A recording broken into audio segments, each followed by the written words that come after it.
Welcome guys. आज हम लेके आ गए हैं आपको बीसीए इंट्रेंस एग्जाम भी क्वेश्चन का सॉल्यूशन। आप लोगों से मैंने क्वेश्चन मांगा था, कुछ ने भेजा, कुछ ने नहीं भेजा। तो कुल मिलाकर मेरे पास 25 से 30 क्वेश्चन मेरे पास है। मेरे पास पूरे हैंड क्वेश्चन नहीं है, तो मैं आपको 25 से 30 क्वेश्चन जो हूँ बीसीए का इंट्रेंस एग्जाम का क्वेश्चन बताऊँगा। और दोस्तों, अगर आप चाहते हैं कि बीबीए का, बीए का, बीएससी का, बीकॉम का या फिर एमसीए का ये सब आपको बता सके, तो आप स्क्रीनशॉट एग्जाम देते समय स्क्रीनशॉट जो लेते हो, जिस तरह ये लड़की ली है उसी टाइप से लेकर आप मुझे सेंड कर सकते हैं व्हाट्सअप नंबर पर। मैं आपको व्हाट्सअप नंबर नीचे दे रहा हूं, ताकि मैं आपके सामने वीडियो सोल्यूशन बना के दूं, ताकि आप लोग अपना नंबर पहले से इंक्लूड कर लो। फिलहाल आते हैं यहाँ पर 25 क्वेश्चन फटाफट शुरू करते हैं और आप लोग सपोर्ट भी करोगे। तो यहाँ पर सबसे पहले 7 से 8 क्वेश्चन स्क्रीनशॉट है, बाकी सब हाथ से लिखा हुआ है, वो बिल्कुल सही है, मैंने वेरीफाई भी कर लिया। आप डोंट वरी, चिंता मत कीजिए। तो आते यहाँ पहला क्वेश्चन पूछ रहा था आपसे, देखना यहाँ पर क्वेश्चन का लेवल कितना ज़्यादा हार्ड पूछ रहा है, आप इस बात से अंदाज लगा सकते हो। जो करंट अफेयर पढ़ रहे हो पढ़ना छोड़ दो, जो यूनिक पढ़ लेना। तो यहाँ पहला क्वेश्चन था कि the examine one's own thoughts and feelings. आप इस क्वेश्चन में ये पूछ रहा है वन वर्ड सब्स्टिट्यूशन। तो इसका जो आंसर है वो है आपको देखो यहाँ पर सबसे लास्ट जो आंसर है इंट्रोस्पेक्शन। तो आप इसका आंसर डी बना सकते हो, तो आपका ये आंसर डी हो जाएगा। अब आ गया तो यहाँ पर नेक्स्ट सवाल, यहाँ देखिएगा, which country has announced to become the world's first mask free country from 15 June 2021। बताओ यहाँ करंट अफेयर कितना अंदर का पूछा जा रहा है, मतलब कि सोच से भी बाहर, ऐसा तो कोई पढ़ाता भी नहीं है। ये करंट अफेयर एक्चुअली मुझे ये लग रहा है कि ये पटना वुमेंस कॉलेज वाले बैठकर 15-20 मेंबर बैठे हैं और पूरे ऑनलाइन जितने हैं ना वेबसाइट जो कि ऑनलाइन क्वेश्चन देते हैं उनसे वो छापे हैं। क्या छापे मैं बताऊंगा थोड़ी देर के अंदर में, आप बस ये वीडियो देखते रहना। मैं बताऊंगा, मैं प्रूफ भी दिखाऊंगा आपको कि कहाँ कहाँ से क्वेश्चन उठा रहे हैं। 1-2 वेबसाइट है, ठीक है, उनसे क्वेश्चन उठा कॉपी पेस्ट कर रहे हैं।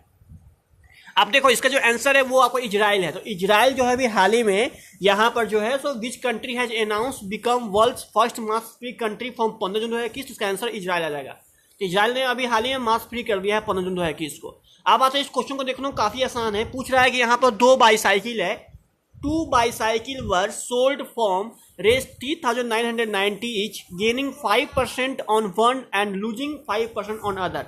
The gain or loss percent on the whole transaction each. तो फिलहाल इसका आंसर ए है, लेकिन मैं बताता हूं कैसे बनेगा, ये इंपॉर्टेंट है। अगर आपने नहीं बनाया है तो बना लो।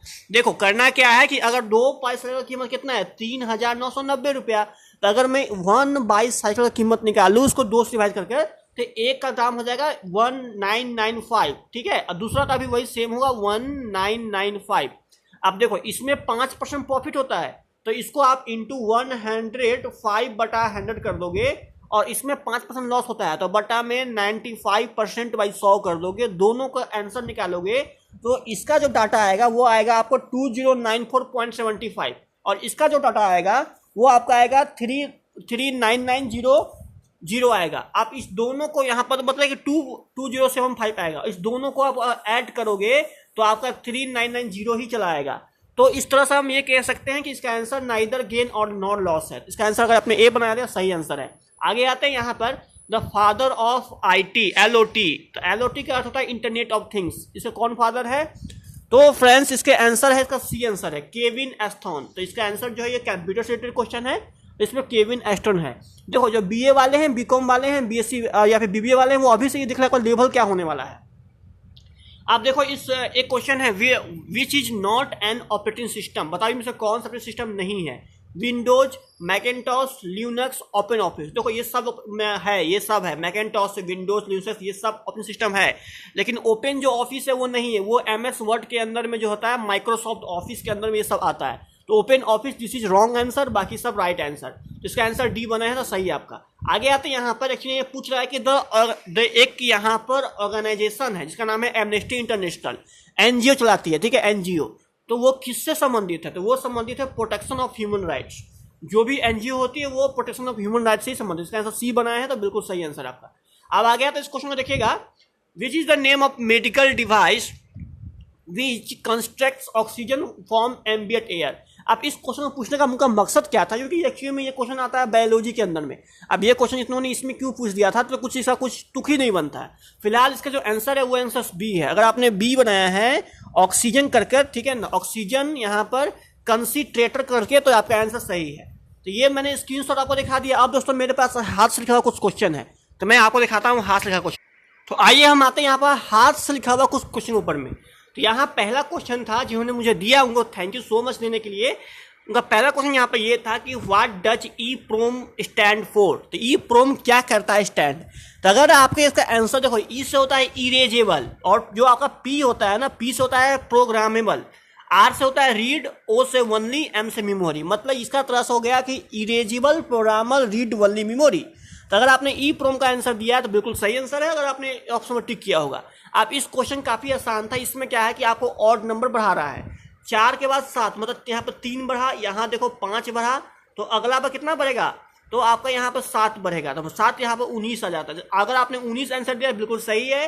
अगला 9 बढ़ेगा तो यहाँ पर आपका 28, 29, ये इसका आंसर आपको 19 आंसर आएगा, तो 19 है सही। Which country has announce to become the world. ये एक्चुअली में ये पूछा जा रहा है क्वेश्चन, मतलब जिन्होंने मुझे दिया है ये क्वेश्चन ठीक से मैच नहीं कर रहा था, लेकिन उनका ये कहना था कि कौन सा कंट्री जो न्यू बनने वाला है। एक तरह से कहोगे तो वही पूछ रहा है। देखो, एक अफ्रीकन कंट्री में साउथ सूडान, ठीक है, सूडान तो है ही देश, अफ्रीकन कंट्री में भी हाल ही में घोषणा हुआ है कि एक अफ्रीकन कंट्री है, उसमें साउथ सूडान नाम का एक देश है, वो नया बनने वाला है या फिर बन चुका है। तो आंसर अगर साउथ सूडान का ऑप्शन में था तो वो आंसर सही है, अगर नहीं था तो वो मिसमैच हो रहा है। अगर आपने छोड़ भी दिया है तो कोई दिक्कत उसे है नहीं। अब आगे आता है यहाँ पर, which is the largest union territory of India. अब इस क्वेश्चन को मैं बताना चाहता हूँ, जो बीए वाले हैं खासकर वो सुन लीजिए। ये क्वेश्चन पूछ रहा है कि सबसे बड़ा यूनियन टेरिटरी कौन है अपने इंडिया में। तो अभी नया बना है, पता है आप लोगों को पहले कौन सा था। तो पहले हमारे पास 7 थे यूनियन टेरिटरी। 7 में पता ही कौन कौन, दिल्ली, पंडुचेरी, लक्षद्वीप, उसके बाद फिर हमारा आता है अंडमान निकोबार, और फिर चंडीगढ़, और भी दोस्तों यहाँ पर जो थे दादरा नगर हवेली और दमन एवं दीव, इतना सारे यहाँ पर आते थे। और फिर धीरे धीरे यहाँ पर जो है चेंज हो चुकी है, दमन एवं दीव और दादर और नगर हवेली को मिलाकर एक जैसा कर दिया गया था। अब दोस्तों यहाँ पर 9 यूनियन टेरिटरी बन चुके हैं, 9।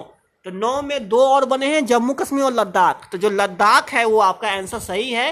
लद्दाख जो हो गया है आपका सबसे बड़ा यूनियन टेरिटरी बन गया है, ठीक है। अब आते हैं, अगर आपको आने वाले समय में पूछ दे कि सबसे छोटा यूनियन टेरिटरी कौन है अपने इंडिया में, तो सबसे छोटा पूछेगा आपको तो वो है लक्षद्वीप। मात्र 32 स्क्वायर किलोमीटर स्क्वायर फीट है वो।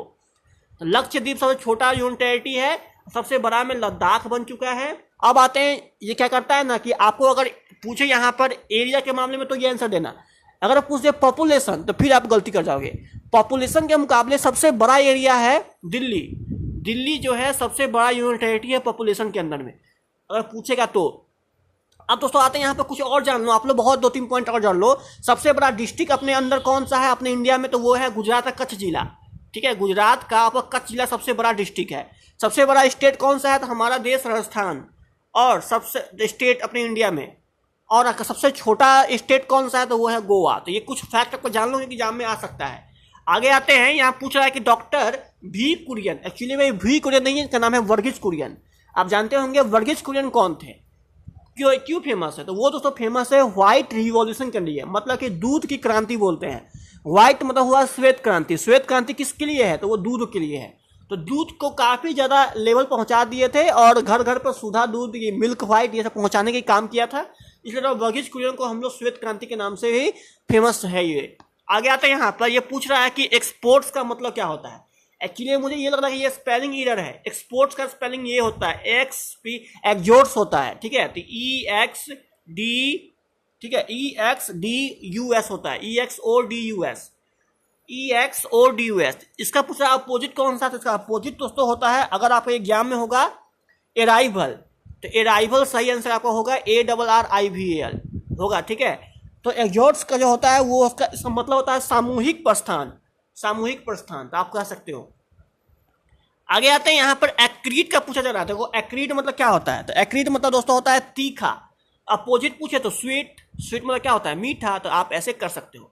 स्टार्टलेट, स्टार्टलेट अपोजिट क्या होता है, तो देखो स्टार्टलेट मतलब होता है अमेजिंग, मतलब कि आपको चौंका देने की चीज, जो सरप्राइज कर दे। तो उसका अपोजिट पूछे जो सरप्राइज नहीं करे, मतलब बोर, इम्पल्सिव, तो इम्पल्सिव, तो आप ये बना सकते हो। आप पूछा है कंपाइलर इज डैश, तो कंपाइलर क्या होता है। एक्चुअली में कंपाइलर जो है एक हाई लेवल लैंग्वेज के HLL, C++, जावा जो होता है C++, उसके में यूज किया जाता है HLL लैंग्वेज के अंदर में C++ को ट्रांसलेट करने के लिए। तो हम बता दो कंपाइलर एक्चुअली में कंपाइलर सॉफ्टवेयर है जो कि ट्रांसलेट करता है सोर्स कोड को। तो अगर आपको ऑप्शन में वो है तो सही है आपका। आप इस क्वेश्चन को देखो, इस क्वेश्चन में एरर है, क्या है, यहाँ भी 20 पैसे लिखे हुए हैं, यहाँ भी 20 पैसे लिखे हुए हैं। अगर ये अमाउंट चेंज होना चाहिए था, यहाँ 20 या 50 पैसे था तो ये बन जाता। तो ये क्वेश्चन जो लिख के दिया था वो एरर है, इसीलिए मैं इसको नहीं बना पाया हूँ, माफ़ी चाहता हूँ। फिलहाल अगर आप चाहते हो तो कमेंट बॉक्स में अपने एरर कुछ है तो सुधार दे दो, मैं कमेंट बॉक्स में इसका आंसर दे दूंगा। अब आते हैं यहाँ पर कुछ और क्वेश्चन है। ये देखो, ये क्वेश्चन में इसलिए बोला कि कॉपी पेस्ट इन्होंने किया है, इन्होंने मैथ को उठाया और कॉपी पेस्ट किया है। इस क्वेश्चन में what is the angle hand of clock are inclined at 15 minutes past 5। अब इस क्वेश्चन का आंसर है 67.5 डिग्री, 67.1/2। देखो सेम क्वेश्चन, ये देखो, at what angle the hand of a clock are inclined at 15 minute past 5। तो इसका आंसर क्या है, 67/1/2। अब किसको समझ में अगर नहीं आया तो देखो ये सॉल्यूशन इसका है, स्क्रीनशॉट ले लो, नहीं तो देख लो, मैं टेलीग्राम चैनल पर सेंड कर दूंगा PDF, तो देख लेना। ये देखो सॉल्यूशन उसका, देख लो। अब आगे आता है यहाँ पे, इस क्वेश्चन को देख लो। इस क्वेश्चन को मैं देख लेता हूँ। पूछ रहा है the process of examines one's own thoughts and feelings. तो ये देखो एक्चुअली में ये सवाल ही नहीं है, ये साइकोलॉजी का सवाल है, और साइकोलॉजी का सवाल उठा के इसमें आपको दे दिया है। तो इसका आंसर है इंट्रोस्पेक्शन। उस प्रोसेस को क्या बोलते हैं जिसके अंदर में अपनी सोच और अपनी फीलिंग होती है, जिसके बारे में पूछा, एग्जामिन करते हैं उसके बारे में, तो उस प्रोसेस को बोलते हैं हम लोग इंट्रोस्पेक्शन। ठीक है, नाम लिखना इंट्रोस्पेक्शन, आपका एग्जाम में ऑप्शन में होगा इंट्रोस्पेक्शन। अब आगे आते हैं 6 टाइम्स ए नंबर, ये देखना 6 times A number reduce by 10 equal 50, what is the number. इसका आंसर 10 होगा, एस की वैल्यू 10 होगा। वो कैसे होगा, ये क्या कर रहा है, 6 टाइम ज्यादा है, कम है, रिड्यूस 10 से, मतलब अगर करूंगा मैं 6x - 10, और ये किसके बराबर है, 50 के बराबर है। आप देखो ये 50 उधर गया तो कितना बन गया, 6x = कितना बन गया, 60। आप s का वैल्यू कितना आ जाएगा, 10। तो 10 अगर आंसर आपका सही था तो ये 10 आंसर आप मार के चले आया तो सही है आपका। आगे आता है यहाँ पर the sum of 4 consecutive integer of 1290। देखो 4 बोल रहा है लगातार, मतलब क्रमागत संख्या बोल रहा है, तो एक को आप x ले लो सकते हो, दूसरा को आप x+1 ले लो, तीसरा को आप x+2 ले लो, चौथा को आप x+4 ले लो। इस सब को ऐड करो तो कितना होगा आपका, 4x प्लस में 3 + 5 + 6 = 1290 होगा। तो आपका यहाँ पर जो s का वैल्यू जो s आने वाला है वो आपका आएगा यहाँ पर 1284 / 4 321 आएगी, 21। आप ये पूछ रहा है सबसे ग्रेटेस्ट कौन है, तो x+4 आपका 3 सबसे ग्रेटेस्ट है, 321 में 3 ऐड कर दो, इसका आंसर 324 है। अगर 324 ऑप्शन में था तो सही है, आप वो बना के आए हो तो सही है आपका। यहाँ देखो पूछ रहा है साइनोनिम हैगल का। देखो हैगल मतलब होता है मोल भाव करना, और इसका जो होता है बार्टर बोल सकते हो। बार्टर मतलब वही होता है नाप तोल करना, कर बदल करना, तो बार्टर हो गया या फिर स्पैटर हो गया। आप इस क्वेश्चन को देखना थोड़ा सा, पूछ रहा है कि मनिका बत्रा जो है वो किस इंडियन प्लेयर से जुड़ी हुई है। तो मनिका बत्रा जो है वो इंडियन प्लेयर है बैडमिंटन की, ठीक है, सॉरी माफ करना, टेनिस की बैडमिंटन प्लेयर, टेनिस की है, क्या मैं बोल रहा हूँ पागल की तरह, देखो टेनिस की है। तो टेनिस की तरह जो है वो है मनिका बत्रा, एक इंडियन प्लेयर है। तो आप ऐसे मैच कर सकते हो। तो बस यार यहीं स्टॉप करता हूँ। Thank you so much video में आने के लिए। और आप सभी लोग को अगर ये वीडियो पसंद आए तो जो BCA एग्जाम दिए हैं उन लोगों को ये सामने ये वीडियो शेयर करो, ताकि वो लोग अपने मार्क्स थोड़ा बहुत मिला ले। देखिए गलती आप लोग क्वेश्चन पूरा सेंड करते तो मैं पूरा आपको सोल्यूशन देता, लेकिन आपने सेंड नहीं किया है। तो आशा करता हूँ कि आप लोग BA BSc BCom में जरूर सेंड करोगे। Thank you so much. नीचे नंबर दिया हुआ है। बाय, जय हिंद, जय भारत।